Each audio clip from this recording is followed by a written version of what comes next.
Teka muna mga kapatid, magnilay muna tayo.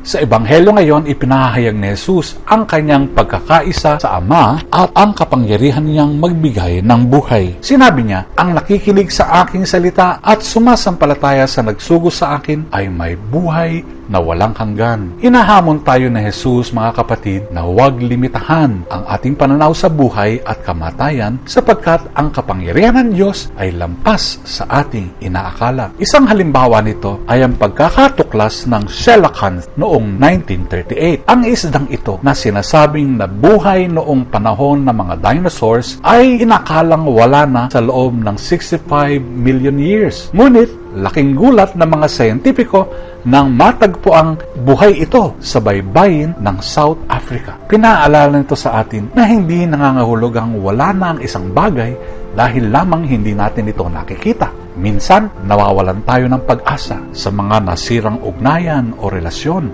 sa matitinding pagsubok o maging sa ating buhay espiritual.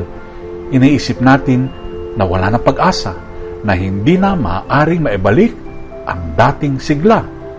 Ngunit itinuturo sa atin ni Jesus na siya ang pinagmulan ng buhay, ang bumubuhay sa mga patay, at ang nagpapanauli ng anumang kaakala nating tuluyang nawala.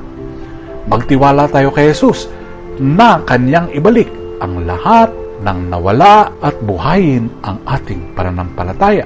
Panginoon, turuan mo kaming manalig sa iyong kapangyarihan upang muling buhayin ang lahat ng aming nawala. Amen.